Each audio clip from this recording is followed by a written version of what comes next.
Lunes 9 de la mañana, estamos enfrente de esta peluquería de Madrid porque, según nos han informado algunas jornadas, Ana Botella comienza su día acudiendo a arreglarse aquí el pelo. Eso sí, viene en coche oficial y con guardaespaldas.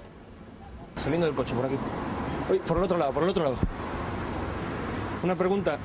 Viendo que viene usted en coche oficial a la peluquería, la recomendación del transporte público es solo para ciudadanos de a pie. ¡Zas en toda la boca! ¡Zas en toda la boca! Pues si no suele hacer una pregunta. En cuanto a lo de los 110 que se pone hoy en vigor, ¿podrían seguir su recomendación y cambiar los radares de sitio, como hizo con los medidores de contaminación? ¡Zas en toda la boca! ¿Y venir en transporte público no reduce más la contaminación? ¡Zas en toda la boca! Tenemos un coche oficial, ahí vemos el coche en el que venía la señora Ana Botella. Y en total también son 2 coches y 1, 2,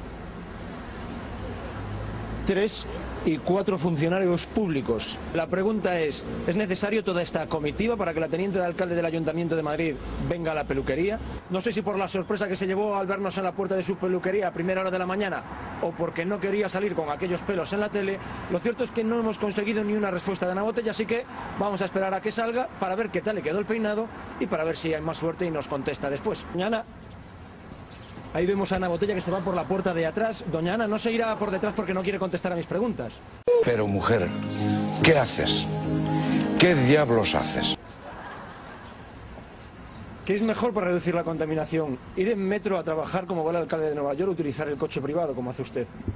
¡Esto se merece un aplauso! Muy bien, entonces es el coche oficial de Ana Botella, un guardaespaldas, y vemos cómo se va.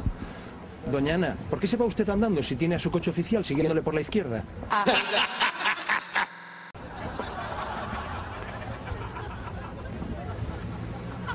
Hasta aquí este reportaje. Hemos comprobado que Ana Botella acude a la peluquería a primera hora de la jornada en coche oficial y también hemos comprobado que no le debe gustar que la gente lo sepa, porque cuando sabía que la grabábamos se fue andando y eso que el coche la iba siguiendo todo el rato.